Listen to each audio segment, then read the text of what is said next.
Deus, nosso quadro hoje com a pastora Eliana Alves, minha amiga Lili. Posso chamar de pastora Lili? Verdade. Posso chamar, pastora Lili. Pastora Eliana da Igreja Discípulos de Jesus, amiga nossa há muito tempo já. Aliás, graças a Deus, né? Deus tem nos dado o privilégio, sabe, pastora, de receber para bater um papo aqui sempre amigos, porque graças a Deus nós temos muitos amigos. Isso é bênção de Deus, né? Pastora consagrada novinha, né? Consagrada há pouco tempo. Quanto tempo, pastora? Ainda novinha ainda, né? Quanto tempo, mais ou menos? Já um ano. Um ano já de Um consagração. ano e um mês, Fala um pouco dessa experiência. Ontem eu estava conversando com o pastor hoje aqui, falando com ele do temor que deve vir sobre a pessoa, essa coisa de pastor, agora eu sou pastor, a unção pastoral. A gente vê na Bíblia aquela coisa dentro do ai dos pastores que dispersam as minhas ovelhas, ai dos pastores que fazem isso, que falam aquilo, que fazem isso, que fazem aquilo, que dizem que eu disse quando eu não disse nada. E tem tanta palavra assim na Bíblia, né? Como é que foi essa experiência de receber o óleo na cabeça e de ser pastora? Quando já vinha, né, esse dom, esse chamado, porque o pastoreio é você estar cuidando, você estar apacentando. Então, desde a minha conversão, né, em 2000, eu já fazia esse trabalho assim, involuntariamente. Agora, só uma observação. Você se converteu em 2000? Em 2000. Então, eu me converti em 2000 também. 2000 foi na época uma avalanche. Uma avalanche, né, que muitos, né, conhecidos nossos foi em 2000. Só fazendo uma observação, eu lembro que na época tinha uma profecia que em 2000 o mundo ia acabar. É verdade. E para nós acabou, né? É verdade. Morremos para o mundo e nascemos para Cristo, nosso Senhor e Salvador. Mas fala um pouco da sua experiência, eu te interrompi. E quando eu comecei a perceber isso, foi um momento assim de...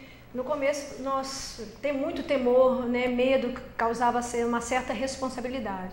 E, inclusive, o meu líder de ministério, o pastor Ricardo, tem o pastor Ricardo Robortella, que é um líder de ministério, ele já falava sobre essa unção. Você é pastora, e sempre ele já profetizava. A culpa é dele. Ricardo Robortella, a culpa ele, totalmente. Porque ele é profeta. Ele é profeta e falava isso diariamente e eu sempre brigava. Não, Ricardo, não fala isso porque eu não sou pastor. Só esclarecendo aqui rapidinho, para quem não sabe, Ricardo Robortella, líder do Ministério Clamor pelas Nações, é isso? Exato. É pastor também, Ricardo? Pastor também. Pastor Ricardo Robortella. Mas ele já falava isso para você? Já falava e eu sempre rejeitava. E quando foi o ano passado, no fim de 2010, início de 2011, o pastor Alex e a igreja já falando sobre isso, tá? Eles orando, mas eu, tranquila, sabendo, eu falei, não é para agora. E quando nós tivemos uma conversa com o pastor Alex e toda a diretoria, ele veio me falar, eu falei, agora eu preciso entender o propósito de Deus, né? E foi assim, com muito temor, mas... Entender e aceitar. E aceitar, porque é difícil, né? Alguns almejam isso, mas é uma coisa que você precisa ter o entendimento daqui para frente, que eu falei, é uma nova unção, é um óleo sendo derramado do alto, uma confirmação dos céus e a confirmação do trabalho que você já faz. Muita responsabilidade maior, cobrança maior, né? Então, assim... Foi um momento muito especial, né, no dia da consagração, e vou citar um amigo aqui, né, que é o apóstolo Luciano. Ele, quando ele soube, não deu para ele estar comigo no dia, conosco, e ele virou e falou assim, pastora, agora é óleo novo, é óleo fresco e a responsabilidade. Eu falei, apóstolo, eu ainda estou no processo, não entendi, a ficha ainda não caiu, mas... Ouvindo a tua palavra, isso me causa mais temor. Então, tenho aí pastoreado, ajudado junto com o pastor Alex, na Discípulo de Jesus, e fazendo um trabalho na cidade, na cidade com o pastor Alex, e fora outros estados e nações, junto com o pastor Ricardo. Interessante, pastor, que ouvindo você falar, é muito parecida a sua história com a minha. Eu não sou pastor, né? Todo mundo fica me chamando de pastor. Onde a gente vai ministrar louvor, pastor, eu não sou pastor. Aí eu estou ouvindo você falar, eu estou me lembrando dessa situação do temor que a gente tem com essa questão de ser, o chamado ministerial, de ser realmente um pastor. Aí eu me lembrei de uma história de um pastor que ele foi ministrar na nossa igreja, ele contou que Deus começou a chamar ele para o ministério pastoral e ele vivia recusando, né? Não quero ser pastor, não tenho chamado para ser pastor. Aí falava com a esposa dele, questionava no caso, né? Eu vou ser pastor, viu? Os pastores, aqueles carros tudo quebrado, empurrando aquele fusquinha quebrado no meio da rua. Aí ele falava assim, eu não quero ser pastor, não quero ser pastor, não pensando nisso, né? Um certo dia ele infartou dentro do banheiro. Infartou no banheiro da casa dele. Aí, quase morrendo, ele chegou para Deus e falou, Senhor, mas o senhor não disse que eu ia ser pastor? Reivindicou na hora, né? Aí ele aceitou o chamado ali na hora. Eu estou falando isso porque realmente a gente tem muito temor, né? Não é questão de recusar o chamado, você tem um certo temor. Exato. É diferente. Tem gente que é doido para ser pastor. Quero ser pastor logo, dá para me consagrar logo. Não dá, Já com você aconteceu o mesmo que acontece comigo até hoje. Quando falo assim, pastorear, meu Deus do céu. É uma responsabilidade, desculpa até cortando. E logo após, né, a igreja está orando, começou a orar com o pastor Alex, e numa dessas chamadas, orações, né, nessas viagens nossas, o Ricardo me apresentando no lugar, ele vira e fala assim, eu quero chamar a pastora Eliana. E eu falei de novo para ele, não me faça isso. Não sou pastor, Ricardo? Não sou pastor. E ele falava diante de todos, diante da igreja e tal, e eu falava no canto não. Aí ele virou para mim, lembra como se fosse, ele levantou o dedo e falou, nunca mais. Ele falou, sério, e nunca mais você fala que você não é pastor, porque você já tem feito esse trabalho. Hoje os homens têm reconhecido, mas Deus já te chamou. Então nunca, aquilo vem no meu espírito. E eu naquele momento eu pedi perdão a Deus e agradecendo pelo entendimento que eu tive na hora. Então quando fala, pastor, eu falei, eis-me aqui. Meu Deus. Então eu tenho ido. Então receba aí, meu irmão. Essa palavra me arrepiou toda aqui. Alcançou a minha vida. Vai ser levantado um profeta e vai falar, eis aqui, amado. Mas foi dessa forma. Não, glória a Deus. Do jeito que ele falou com você, foi assim, dali para frente jamais você falou, não sou pastor. Né? De hoje em diante também, irmãos, a revelação chegou para mim. Se quiser me chamar de pastor, eu não fui consagrado, mas se quiser me chamar de pastor, pode ficar à vontade. Se Deus me chamou, amém. Só falta ser confirmado pelos homens, como disse o profeta lá. Lili, te chamando de Lili. À vontade. Irmãos, pastor Eliana, mas é minha amiga há tanto tempo, te chamando de Lili. Mas pastor Eliana Alves, amém? Minha amiga Lili. Lili, quando eu te conheci, você já fazia parte do Ministério Clamor pelas Nações. Como que foi? Como que você conheceu esse ministério? Conta essa história. Então, eu, né, na minha conversão, em 2000, eu comecei a ouvir sobre um despertamento de adoração, uma nuvem de adoração, né, a glória de Deus em Belo Horizonte. Então, eu comecei a ouvir alguns nomes, como o missionário Antônio Cirilo, né, o Cirilo, o David, a Nívia, a Ana, o Ricardo, o Gerson, então, juntos, uma boa galera, a Cris, né, o Gregório, eu não vou falar tanto, a turma toda de Belo Horizonte, aquele ajuntamento, eu comecei a ouvir, eu falei, nossa, um povo doido e tal, e não era para mim. E algumas pessoas aqui de Campos, em 2002, essa pessoa foi fazer a escola do clamor pelas nações em Belo Horizonte. E veio contando algumas coisas, mas aquilo não me despertou. E eu cheguei para Deus e falei, Deus, eu quero ir para algum lugar que eu quero receber mais, aprender a palavra e tal. E vem uma profetisa e fala para mim assim, você vai viajar, e tinha um clamor pelas nações, eu estava na Lagoinha, e ouvi lá o Ricardo falando, nem dei atenção, conclusão. Haviam 12 lugares e essa profetisa vira para mim e fala assim, olha, estava orando por você, Deus manda te dizer que daqui mais ou menos um mês você vai fazer a mala, vai preparar uma mala, viagem por 2 meses. Nossa, e eu fiquei viagem por 2 meses e depois você retorna. E eu entendi que era o clamor pelas nações, que eram 2 meses. E eu fui. Cheguei lá, a minha visão de nações, Deus já havia falado em 2000 em Goiânia, num congresso que eu havia feito. E no meu coração, né, a palavra que, inclusive a palavra que me despertou, né, para mesmo dar continuidade a isso que Deus iniciou e hoje continua no ministério, foi em Jeremias, né, 1:4-10, que fala, eu te chamei como profeta das nações, né, e eu questionando a Deus uma série de coisas. Conclusão, fui fazer a escola, da escola fiz 2000, janeiro, fevereiro, início de março, fiquei um mês em Campo, retornei para fazer o 2º módulo, e ali já trabalhando, né, como aluna, mas já ajudando ao ministério, liderando algumas coisas, e ao final da formatura, o próprio pastor Ricardo Robortello, juntamente com sua esposa, minha amiga Simone, me convidaram para fazer parte do ministério. Isso em junho. Isso em 2002? 2002. Em 2002. E logo após 2 semanas, eles estiveram em Macaé, o Ricardo já me liga. Então eu só iria trabalhar com ele em 2003. No caso, era o que eu imaginava. Ele já me liga, vem para Macaé. Você pensou que ia trabalhar na outra escola? Na outra escola, que seria apenas... São 2 meses, né? São 2 meses. E apenas seria uma apoiadora de escola, não fazer parte, porque apoiadores, nós temos vários apoiadores, né? No Brasil, no mundo todo, mas fazer parte, né? Do ministério. E quando eu fui a Macaé e estavam ministrando, ele quer toda a equipe lá, aqui e tal, e eu quieta, e ele falou no microfone, Eliana, você, e eu fui, e naquele dia ele falou, não, você faz parte do ministério.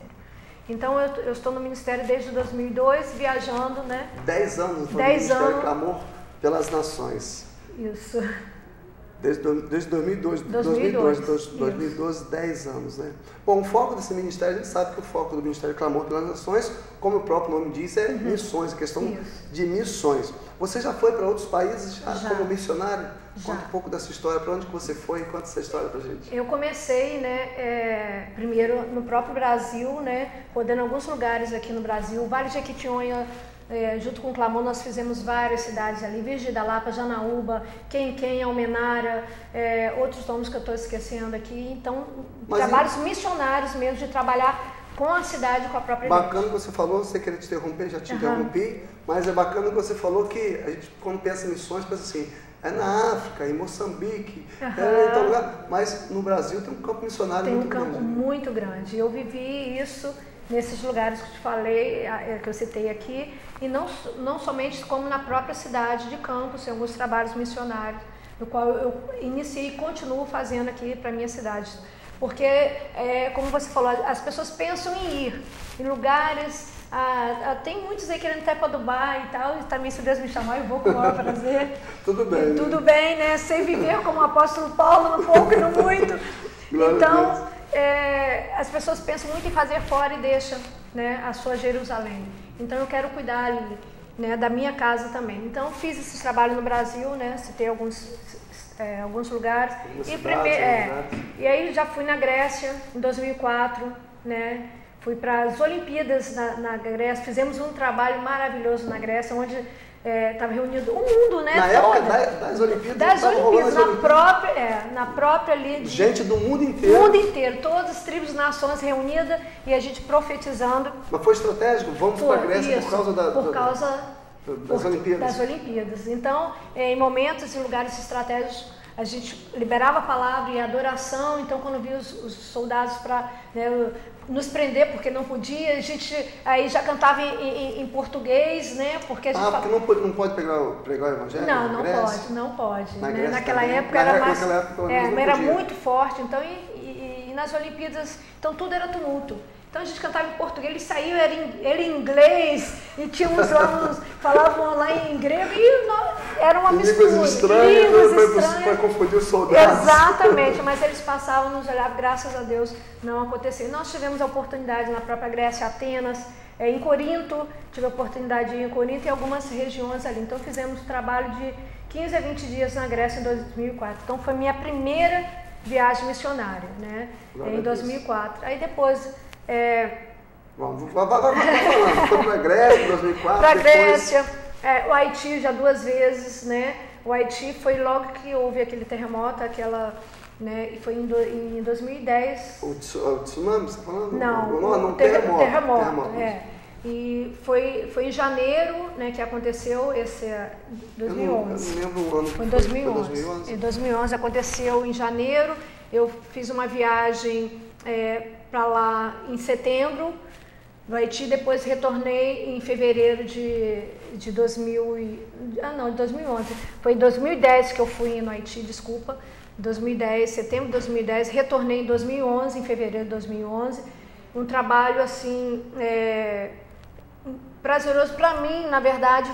A gente pensa, a nossa mente é tão limitada, que a gente fala, eu vou para as nações, eu vou para o Haiti, eu vou para Moçambique, eu vou para a África, eu vou para qualquer outro lugar para abençoar. Na verdade, quem é abençoado é você. Você começa a ver a realidade daquele povo, você começa a ver as limitações e até as limitações de adorar a Deus, de falar do próprio Evangelho, de cultuar, né, de adorar o próprio Deus, o Deus vivo. E a gente com tanta liberdade, você começa a ver que você não é nada, que você precisa daquele povo para que ele venha te ensinar, para que você venha aprender com eles. Você vai para lá para abençoar e acaba sendo mais abençoado. Mais, porque é transformado, você começa a dar valor naquilo que você veste, naquilo que você come, como você anda, né? Como na própria Haiti, como a África, você anda quilômetros para ir para um culto de 4 horas, 3 horas. Hoje a gente quer uma palavra de 30 minutos, já está cansado, o pastor está falando demais. Está demorando. Está demorando, essa adoração nunca para. Outro dia eu fui confrontado aqui, conversando com o pessoal do Ministério África para Jesus, recebi alguns pastores, inclusive, de lá da África, Benção demais, que estavam aqui. isso. Foi muito bacana a entrevista, fui confrontado por eles que o pastor, o nome dele, Goodluck, essa produção, estou me lembrando aqui, muito obrigado, produção. Pastor Goodluck, ele falou que, eu perguntei assim, qual a diferença que você sente da igreja brasileira para a igreja de vocês lá na África? Ele fala, a igreja brasileira, o jeito dele falando, aquele sotaque, é muito apressada, o culto demora 10 minutos, passou 10 minutos, já estão reclamando, nosso culto lá dura 4 horas, nós fazemos cultos na chuva, a gente leva o saquinho, põe a Bíblia dentro do saquinho para não molhar a Bíblia e fica adorando ao Senhor na chuva, 4 horas. Eu falei assim, meu Deus do céu, que vergonha. É verdade, é vergonha. Porque quando ele falou aquilo não foi para as outras pessoas, foi para mim, porque muitas vezes eu também estou atrasado, estou cansado, tenho um monte de coisa para fazer. Você está dentro da igreja, às vezes não está concentrado no que está acontecendo, está ali com a cabeça em outra coisa. Fiquei realmente envergonhado. Mas falando sobre as suas experiências, né, no Haiti, produção, tem alguma foto, alguma coisa de Anagui? Está no ponto? Pode colocar alguma foto que a gente vai comentando. Tem como colocar alguma foto do Haiti? É do Haiti que tem? Isso, se puder colocar. Isso. Vamos lá, Léo. Pastor, a gente vai comentando as fotos para a gente. Esse aí é na entrada, né, da base da ONU Haiti Brasil, né? Nós estivemos lá, fizemos culto, né, dentro da base, que haviam muitos evangélicos, né? Isso aí na entrada mesmo da base. Na entrada mesmo, pode passar. Na entrada da base. Então, esse aí é um culto, isso me marcou muito. Segura um pouquinho, fala um pouquinho da gente. Esse aí são soldados, tem coronéis ali, tem vários oficiais ali, autoridades, junto com alguns haitianos e a equipe nossa, né, dentro da base. Então esse aí é onde eles se dentro da base da base da ONU da brasileira. E ali eu achei muito interessante que quando eles começaram a falar da cidade, eles liberam ali uma palavra profética, começam a falar sobre a chuva de Deus naquele lugar, no Haiti, e começa a cantar Faz Chover. E aquilo foi um momento prazeroso demais. Faz Chover do pastor Fernandinho. Pastor Fernandinho, eu até falei, Fernandinho, tem lá, o Haiti canta, tem cantado as suas canções. Glória. E é algo assim tremendo. Vocês já não chegaram, não chegou no Haiti recebendo essa... Não, isso foi 3 dias, 4 dias depois que nós fomos na base. Já tava, sim. Lá que eu comecei a ver uma civilização, algo melhor, né? Que tivemos água para beber e vi alguns ar-condicionado que havia, né, no local, mas aí tinha um calor muito grande, faltava comida, água para beber, água para banho e outras coisas, outras necessidades mais. Mas foi muito importante a saída. Já fizemos na segunda viagem, também fomos na base, também criamos alguns vínculos ali, né, com alguns coronéis, pastores, alguns crentes evangélicos, temente a Jesus Cristo. Então fizemos esse trabalho ali, então a gente tem essa ligação, essa ponte que é muito boa lá dentro do Haiti, com o próprio governo brasileiro. Glória a Deus. Vamos fazer um pouco dá para soltar um trechinho do culto, aumentar um pouquinho o áudio pra gente? Glória a Deus. Glória a Deus.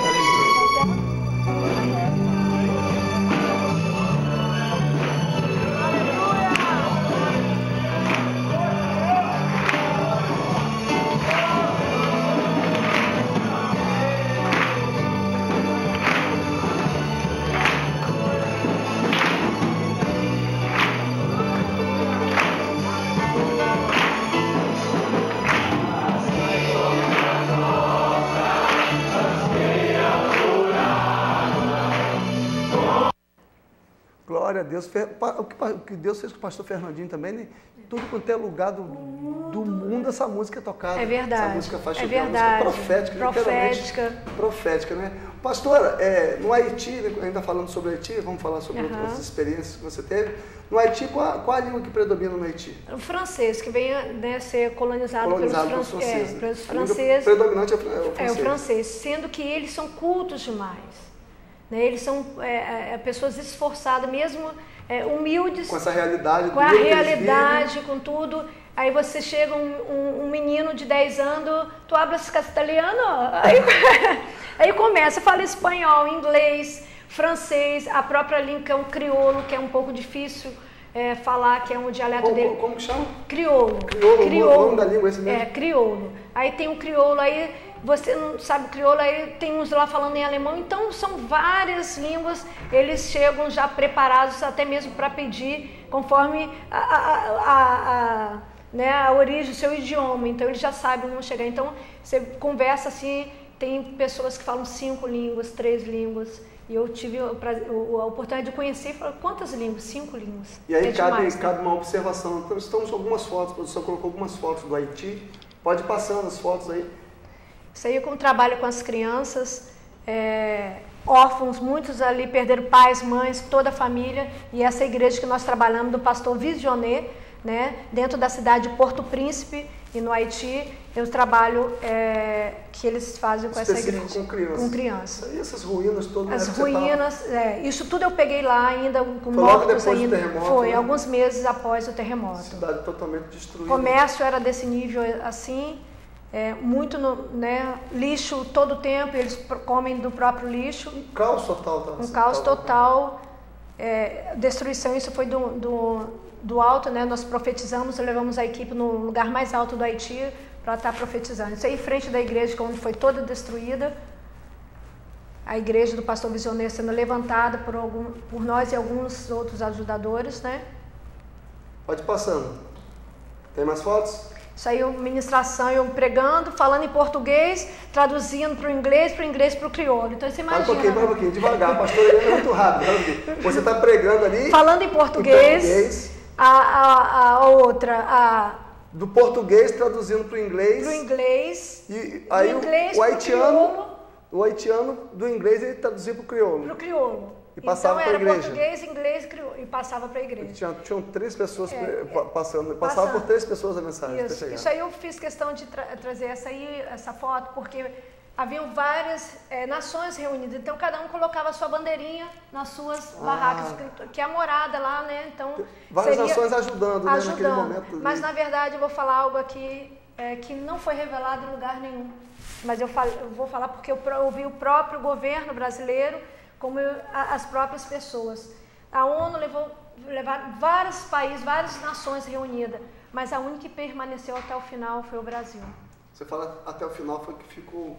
Isso, um período mais longo de tempo. Um período mais longo, porque ia começar as eleições, então muitas guerras, matanças, e o Brasil permaneceu. Todo mundo vazou, o Brasil permaneceu. E alguns, então é muito bom. Então o trabalho brasileiro, eu tive a oportunidade de conhecer o coronel e fazer um trabalho junto. Eles faziam o evangelismo de passar filme de Jesus nas praças, levar alimentação, tudo.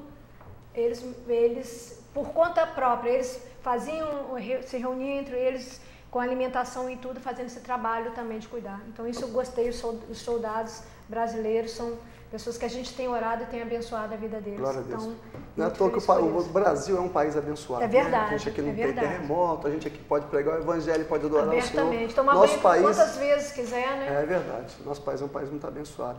E será mais o dia que nós tivermos um presidente que vai chegar, vai abrir o discurso, né?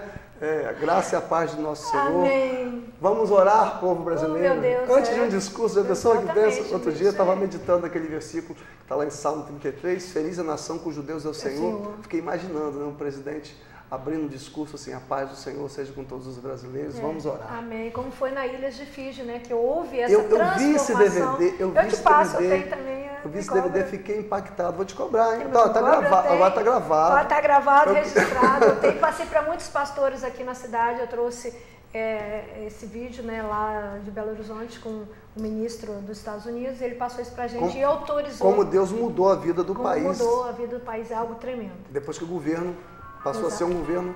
Exatamente. Não tem problema não, pode avivamento celular, não, pera um pouquinho. Não, pode colocar no Vibracal. Aqui é ao vivo, desculpa, irmãos, verdade. Tudo pode acontecer, entendeu? É verdade.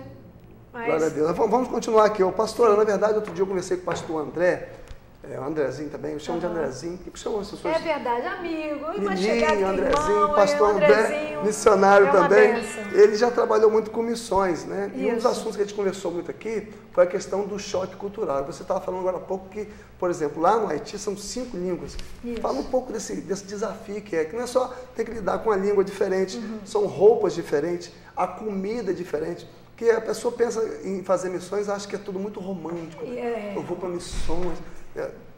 É muita renúncia, tem que pagar um preço alto. É verdade. Fala um pouco dessa questão aí, desse choque cultural. Desse choque. Eu, na verdade, quando eu cheguei no Haiti, eu vou falar que foi uma das coisas que me chocou. Quando eu já cheguei no aeroporto, tudo destruído, aquele calor... Calor insuportável. Insuportável. Eu tinha acabado de sair de Belo Horizonte, um frio, e no próprio avião você passa o ar-condicionado, então você já chega...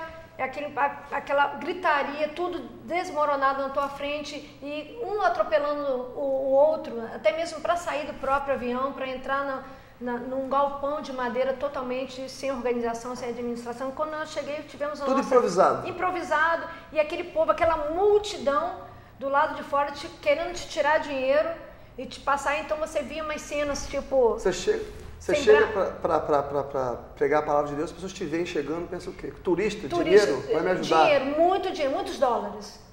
É a visão que eles têm. Olha para a pessoa assim, vê uma nota de dólar. Exato, dólar, e converte lá pro Gurdes, que é a moeda deles. Eu já ia falar meticais já é em Moçambique. São muitas nações. São muitas, eu esqueço, vocês me perdoem, podem me corrigir depois. Então, você já vê, então eles já querem te tocar e você fala... para não mexer na sua mala, e os carregadores querem mexer porque sabem que você tem dinheiro e você empurra. Então já foi um choque. Então você tem que educadamente tratá-los. E quando nós chegamos nesse local, onde iríamos ficar em aberto mesmo, como nós ficamos, dormimos em lugar aberto, sem barraca nem nada, e com 5 mafiosos, com 5 gangues na própria rua, com um muro caído e sendo atacada por animais, todo tipo de animais. E... Mosquito lá, então, não era problema. Não, o problema são os galos que vinham, cachorro, gato, lugar aberto, onde e mais medo dos haitianos, né, atacar, né? Então se acontecer uma ventania, um terremoto e acabar de derrubar o local onde nós estávamos. Então a gente ficava do lado de fora mesmo. Então, conclusão, veio a primeira comida. E quando era primeiro desafio e a comida deles, e eram 20 e poucas pessoas da equipe, e haviam 2 tigelinhas desse tamanho, e quando eu olhei, eu falei, meu Deus, eu quero ir embora, porque o cheiro do lugar, tudo, você imagina, com morte, esgoto e tudo, então aquilo já me impactou, e sem falar do tamanho calor, né? Então o odor começava aquilo, e quando eu olhei, vi aquele prato, algo assim, eu falei, não, eu não vou dar conta. Eu falei, Deus, se tua graça não vier, o que eu estou fazendo aqui? Eu não aguento. E quando eu olhei aquela comida... Você falou que comida veio duas tigelas? Não, eram 2 tigelas desse tamanho para 23, 25 pessoas. Mas não tem prato, todo mundo ia comer na tigela? Naquele momento, eles nos serviram algo para colocar a comida, que era um prato bem... um bandejão, eu não sei se explicar, mas algo bem... Enfim, tudo improvisado. E começamos a comer, eu não sabia o que eu estava comendo. Era um caldo com uns pedaços de carne que eu acho que era... Você não deu nem para perguntar? Não quis perguntar, porque poderia ter sido macaco, ou aquele bofe de macaco, algumas coisas assim. Eu não quis perguntar e eu estava com muita fome. E eu comi, e a graça de Deus... E não foi. Então ficamos sem comer. Então foi um desafio. E quando você começa a ver a roupa, né? Você não pode chegar lá e cobrar algumas coisas. Por exemplo, dia de domingo, pela manhã você tinha que vestir totalmente social, vestido, terno, para ir ao culto de manhã. Mas durante a semana você poderia ficar à vontade. Então Mas lá tem essa coisa para ir ao culto, final de semana? Só domingo de manhã. Domingo de manhã. O culto lá é só domingo de manhã? Não, havia as outras reuniões. Mas só o domingo de manhã sempre ser... Só aquele domingo de manhã você tinha que ir todo arrumado, o sapato deles brilhando no meio daquele pó. Os homens de terno e as mulheres? Vestidão, aqueles vestidos e tal, arrumada. Então eles... eu acho que é quando eles usavam talco. Então todas as crianças vinham com os laçarotes desse tamanho na cabeça e muito talco. Então eles passavam talco no pescoço, imagina, eles com a cor negra, né, os negros, e com tudo branco de talco. Então eles se perfumam somente em um dia, e o restante da semana Exato. Deixa fluir. Deixava fluir. Só domingo de manhã, na reunião do culto, domingo de manhã, eles vão, digamos assim, eles se preparam para estar com o Senhor. Toda uma preparação, exatamente, uma preparação de banho, de perfume, de tudo, né? Então você tinha, né, a ceia também, então a ceia ela era um conhaque uma bebida muito forte, do qual eu tonteei de verdade. Qual o nome da bebida? Eu não me lembro, era um vinho forte, até um nome bem esquisito. E eu quando eu tomei, o Ricardo... Na hora da ceia? Na hora da ceia, o Ricardo falou, vai até o final, você não pode. Eu falei, Ricardo, eu passo mal. Ah, você queria parar na metade? Metade, ele vai até o final. Eu falei, seria uma afronta a Deus. Porque era muito grande, eram 2 dedos de uma bebida forte. E quando eu tomei, aquilo me ardeu. Aí eu só lembro que o Ricardo, você tá bem? Eu falei, não. Ele quer outro? Eu falei, não. Na hora da ceia? Na hora da ceia, então era algo assim que você não pode questionar, né? Então foram coisas assim da roupa, por exemplo, entrar no lugar, tudo, ele poderia estar sujo durante a semana, a roupa toda suja, mas o sapato tinha que estar brilhando. E eu só descobri depois de dias depois. É cultural. Cultural. Eu pegava o lencinho, que eu levei o lencinho umedecido, andava muito com isso na bolsa, né? Então quando eu ia descendo em alguns lugares, antes eu tirava todo o pó do sapato. E entrava. Mas você sabe por que? Você chegou a perguntar por que lá... Não, é costume deles. Costume, eu não perguntei mesmo. Por que eles valorizavam. Eu passei em frente a uma escola e todos os alunos, todas as crianças, adolescentes, parados limpando, engraxando o sapato antes de entrar na escola. Eu vou pesquisar depois, procurar por favor, saber o que é. Eu não procurei. O que é isso, por que o sapato tem que estar brilhando. Mas é bacana a gente voltar na pergunta que gerou todo esse comentário. Sim. Quando uma pessoa pensa em fazer missões, são muitos desafios. Muitos desafios. Questão da língua, questão da roupa, questão da comida, que você não quis nem perguntar o que era. Não. Com medo de saber e falar assim, vou passar fome aqui porque eu não vou comer isso.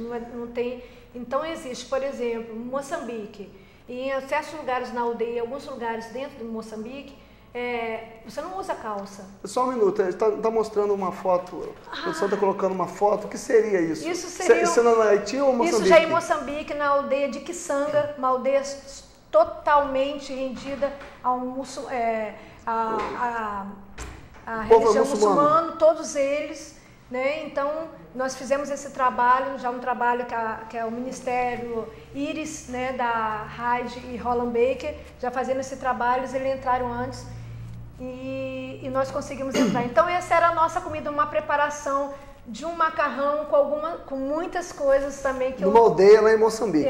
Um macarrão com muitas coisas que você não quis saber naturalmente. Não quis saber, não era a comida que a aldeia estava nos oferecendo, mas os haitianos, que fazia parte da equipe da Hyde, que fez essa preparação. Então assim, a gente não se envolvia muito na comida, porque não tinha que comer. Quando você pergunta, você vai ouvir algumas coisas e você vai acabar não comendo. Então o que sobrava a gente dava. Esse é o grande desafio, né? Senhor, é aquela coisa que a gente faz aquela oração, Senhor, eis-me aqui, envia-me a mim. E comia na mão, detalhe. Irmãos, Deus ouviu sua oração, hein? Envia-me a mim, um dia Ele vai te enviar. É verdade. E quando chega a hora que você vai para o campo missionário, ali não tem escolha. Deus te enviou, ponto, acabou. E a graça tem que você clamar pela graça de Deus, comer com a mão, porque eles comem com a mão em Moçambique. Então você come toda a comida. Outra questão do choque cultural, tem que comer com a mão, porque todo mundo come com a mão. Com a mão, aí você quer um garfo e faca. Quer um garfo, um guardanapo. Não, guardanapo era mesmo as próprias crianças com a mão suja e te beijar e passar no seu rosto. Então eram coisas assim que a gente tinha que passar e abraçar, beijá-los, porque o que flui e a bandeira mesmo tem que ser o amor. O amor acima de qualquer coisa, porque então o contexto é totalmente diferente. Como você falou, um calor muito grande. Muito. A gente sabe que de repente tem... Como é que é a questão de higiene deles lá? Banho, tomam banho todo dia. Também, se você tem uma noção. Não tem problema.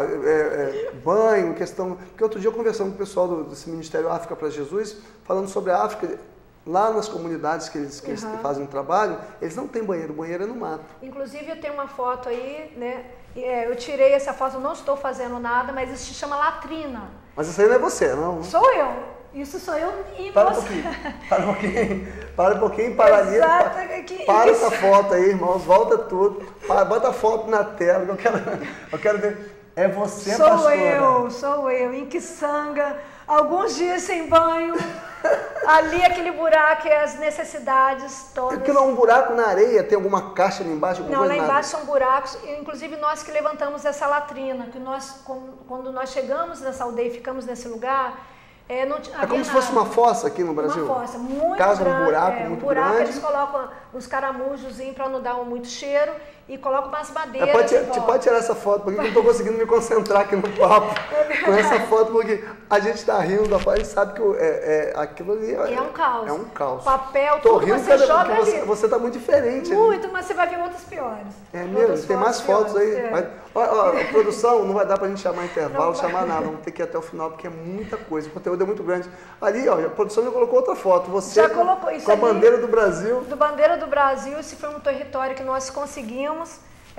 Inclusive o Ministério lá, uma aldeia, né? Uma aldeia em Kisanga, onde o Ministério comprou aquele local ali e nós possuímos, tomamos conta do território, né? O Ministério clamou atrás das nações? Não, aí já o Ministério Íris lá de Moçambique. Eles compraram essa área. E compraram essa área, então nós tivemos que levantar banheiro. Esse aí é muito interessante, essa foto aí. Então, segura um pouquinho a foto, pode segurar um pouco. Minuto, nessa aldeia nós tivemos que construir banheiro, cozinha, tudo, fazer uma montagem para deixar preparado para outros missionários e preparar em 2 dias. Uma pessoa para ficar na frente, discipular, batizar, fazer discípulo, tudo isso. Então a gente não ficava 24 horas. Isso é o rosto branco, né? Eles passam, tipo um pó lá, eles tiram de uma madeira, porque eles sentem a necessidade de serem branco, a cor branca. Eles lá têm necessidade de... Por isso aí foi um trabalho que nós fizemos de uma casa lá, e a menina aceitou Jesus e queria que conhecêssemos a família e pregasse. Pode passar. Tem mais fotos? Aquela foto todos anterior. Todos em Moçambique, né? Essa toda em Moçambique. Uma anterior daquela senhora, da senhora... Pode voltar. Isso aí é como eu usava, colocar para as crianças aí também, né? É uma chamada capulana, que a gente usa também para a maneira que eles têm para transportar as crianças lá. Você quer que volte uma foto daquela senhora? Foto de uma senhora, só para falar um 2 milagre fotos de Deus. Antes aí. Um milagre de Deus. Pode voltar mais um. Essa senhora. Essa senhora, às 5 horas da manhã, na primeira alvorada nossa, em Kisanga, isso aí é dentro da aldeia. Essa senhora veio, eu estava na fila do café, porque adorava, antes de tomar o café, a gente ficava orando umas 2 horas. E você com muita fome, que não tinha comida, você sabia que seria a sua primeira refeição do dia, né? Você querendo comer, vê aquela senhora, bate no meu ombro, e eu, quando olho para os olhos dessa senhora, totalmente branco, eu não via nada, só via aquela coisa branca, e aquilo me assustou, e ela fazia assim, eu pensei... Não tinha como se comunicar, né? Não tinha, porque ela falava em Macua, e eu falei, meu Deus, o que eu vou fazer? Eu falei, vou orar. E o desafio de orar e não acontecer milagres, né? A pessoa está lá com expectativa, ela é missionária, uma mulher de Deus, vai orar. Muito. E eu falei, Deus, não vou, aquele conflito em segundos, e eu falei, vamos orar.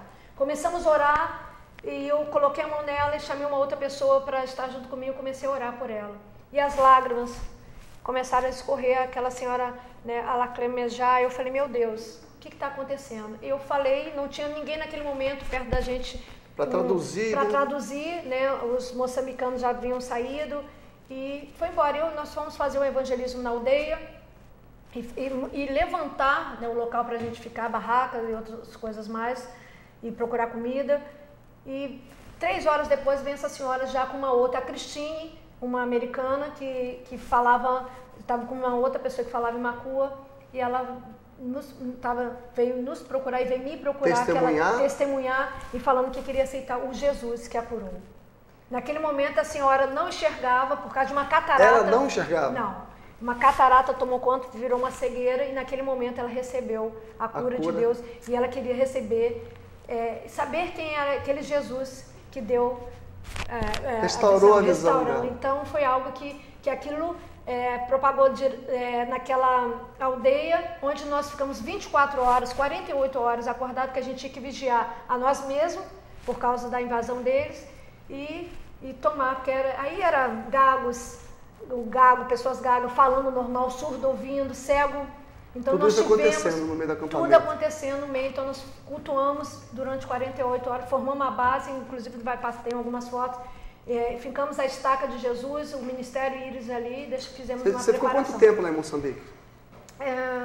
Moçambique de 10 a 15 dias. De 10 a 15 dias. Aconteceu isso, tudo muito intenso, né? Muito intenso. Eu estou vendo as fotos ali. É tudo muito intenso. É ali, tudo muito intenso. A preparação da nossa, onde eu estava ali, do Tá nosso preparando banheiro, o né, banheiro, latrina, digamos. a preparação. Então você vê que tinha que levantar um muro, vamos botar a nossa proteção, né? Aqui limpando o território mesmo, as crianças já nos ajudando. Ali sou eu, né? Não parece, mas sou eu. Tá preparando um banheiro Preparando um banheiro. Como se fosse um banheiro nosso aqui. Tá cercando. Cercando fez e um buraco no chão e tal. Aí tem uma preparação, os caramujos. Essa aí, ela indo pro banheiro dela lá, que já é mato mesmo, né? Que havia um local. Esse aí é o mestre, tá vendo esse com esse equipazinho, com esse coisinha na cabeça. Do lado é a Heidi Baker, a presidente do Ministério Íris. Missionária também? Missionária. Isso, ela de onde? Dos Estados Unidos? Dos Estados Unidos, mas está morando em Moçambique há muitos anos. E a gente tinha que se prostrar, conversar com ele, com o chefe. Isso aí, toda a tribo vendo o chefe receber. Então nós tivemos a confiança de toda a tribo de permanecer ao local, a preparação onde nós ficamos, isso em Kisanga. A preparação era muito mato, muita sujeira, muito lixo, e nós tivemos que ficar. Nossas barracas, Quantas pessoas foram para lá? Missionários, quantos missionários tinham? Não, e não dá pra na saber, nossa né? equipe, umas 27. Do Brasil. Do Brasil, mas havia pessoas de todo mundo. Isso era nosso transporte, quando tínhamos transporte. Então era gente de todo o Brasil dentro desse ministério também. Isso aí, na nossa chegada em Kisanga, acabamos de chegar depois de 4 horas em mata fechada.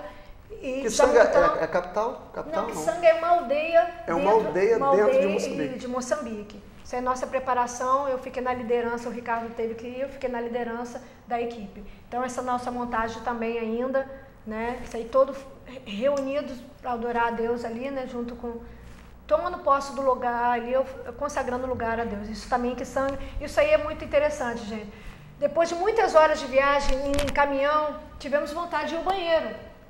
A questão do banheiro. Vamos parar e tal, e tinha muitas coisas, né, muita estrada pela frente. Deixa eu tentar fazer uma leitura daquela placa ali. Pode fazer.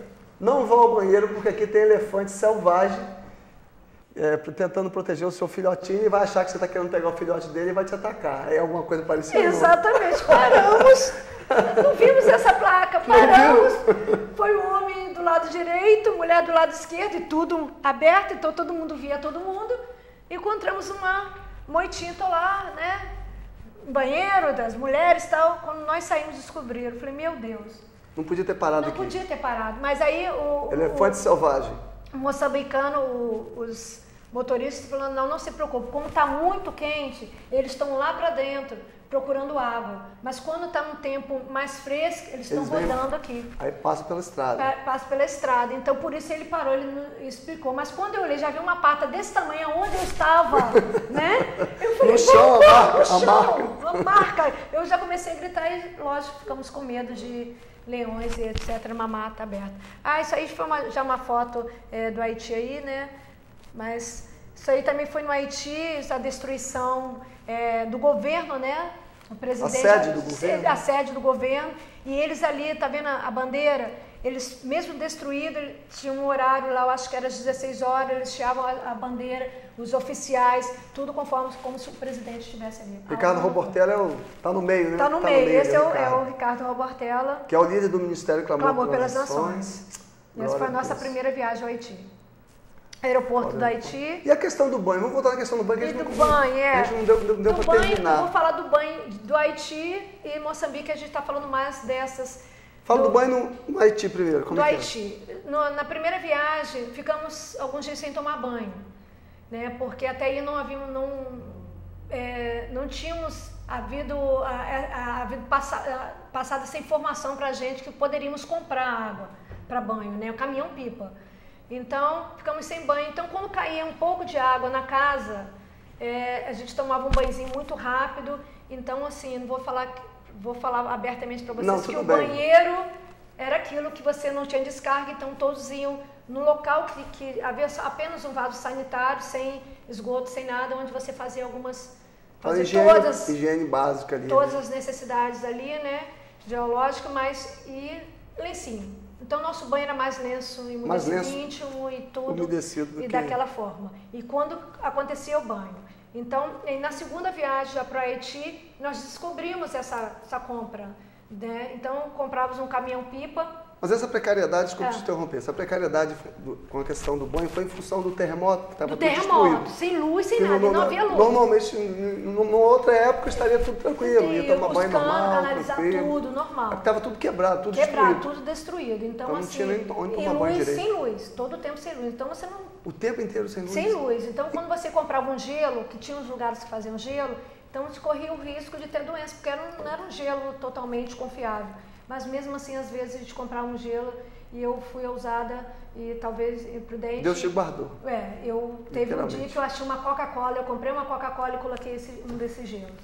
Então foi guardado mesmo. Então na segunda viagem já tinha um gerador, conseguimos na igreja já comprar para essa igreja gerador. Segunda viagem você está falando o quê? Para o Haiti. Para o Haiti mesmo. Para o Haiti, isso já em 2011. Então, já tinha...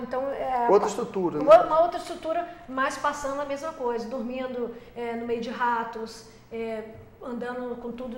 Lícia, você sempre foi uma pessoa corajosa para suportar essas coisas? Ou você pode dizer que foi Deus mesmo que fez isso? Deus, todo tempo eu vejo Deus.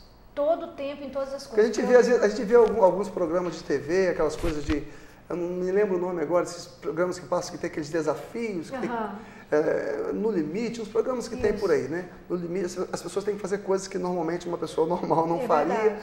E colocar a mão em rato, colocar a mão em barata, enfim, comer aquelas comidas, né, que só a graça... Falar das doenças, como malária, que a boca estoura, aquelas coisas na pele que você tem que meter a mão para orar, você tem que abraçar o sujo, o sardento. Lá em Haiti, então você via, como tem umas fotos ali de África, a pele deles toda branca, então você vê que é a russa que mergulha no mal, que está sujo, então, e as doenças, e você tem que abraçar e beijar. Então, graças a Deus, beijar, totalmente. O tempo inteiro dependência de Deus. É o amor, o que ganha lá é o amor. Se for para preocupado, eu vou fazer missões, meu Deus, a pessoa se eu pegar uma doença dessa aqui, você não vai. Você não vai, você vai ficar o tempo todo com luva. Entendeu? Essas fotos a gente fica sem saber o que falar, né? Haiti, fome, né? A gente vê fome, miséria, abandono, uma criança que devia estar dormindo, ou talvez nós passamos... Falecida, às vezes sem coragem de... Exatamente. Esse é E Haiti ainda continua dessa forma, porque nós temos contato com pessoas lá, então eles não têm a mentalidade de reconstruir, eles estão um pouco acomodados. Pastora Eliane, chegamos ao final da nossa entrevista, estou sem saber até como encerrar aqui, porque a gente fala muito sobre missões, a gente ouve falar de missões, a gente vai num culto, por exemplo, já fui a vários cultos que o pastor Ricardo Albortel estava pregando, ele fala de missões, você ali, naquele momento você é tocado por Deus, mas quando você vê essas fotos, vê a realidade realmente, você fica muito tocado, muito impactado, realmente só o amor de Deus em nós para nos levar a um lugar desse. Porque só em ver as fotos eu já estou aqui assim, me controlando para conseguir falar. É verdade. Você fica impactado demais só em ver. E isso é real, enquanto a gente está aqui conversando, nesse ar-condicionado, né, batendo esse papo que tem crianças morrendo de fome no mundo inteiro. E nós vamos fazer o quê? É verdade. É um desafio muito grande. Muito bom esse papo que a gente teve aqui. Eu vou ter que te convidar, como a maioria dos nossos convidados, convidar para voltar uma outra vez, a gente continuar batendo papo, porque ficaram dezenas de fotos ali, não pudemos mostrar. Vai ter um clamor agora em junho aqui na cidade. Isso, fala um pouco para nós sobre... Na Igreja Batista Eldorado, com o pastor Fernando, dia 13 de junho a 16 de junho, estaremos junto com a equipe do Clamor, alguns convidados, temos o pastor Zazinho, temos algumas confirmações, talvez o pastor Fernandinho também esteja conosco também, ele só está fechando aqui. Então vai ser um momento de adoração, momento de falar de missões, de caráter, de santidade, de intimidade com Deus, momento que um ajuntamento para glorificar o nome do Senhor, mas um despertar, né, na cidade, porque eu vejo que quando acontece algo desse porte, o mundo espiritual, né, da cidade muda, o bairro, a igreja que está recebendo e as pessoas. Então, assim, o nosso convite de estar... Dia 13 de junho. Dia 13 a 16 de junho. Quem quiser participar já pode se inscrever, como que é isso? Inclusive está no site da própria Igreja Batista da Eldorado. Pode fazer por lá mesmo, fazer o depósito e as informações... Né, tá no telefone lá junto com a igreja. Já vou te deixar incumbida de conversar com o pastor Ricardo Robortella para na época do congresso ver se a gente consegue trazê-lo aqui para a gente bater um papo com ele. Com certeza. Pastora Eliane, Lili, minha amiga, fui muito, muito abençoado e muito ministrado com esse papo. Obrigada. Que Deus te abençoe, continue Amém. te abençoando, Amém. viu? É muito bacana a gente ver as pessoas que falam disso, a gente vê a foto dessa pessoa lá fazendo, vivendo isso. É verdade. Deus continue te abençoando, Amém. te abençoando e te guardando. Amém. Amém? Obrigada. Irmãos, Obrigada, gente. foi abençoado? Com certeza, né? Abençoado, ministrado, confrontado. Pois é, a nossa tarde de paz é assim, direcionada por Deus. Nós trazemos aqui as pessoas que Deus nos direciona a trazer. Estamos encerrando agora o nosso quadro Gente de Paz.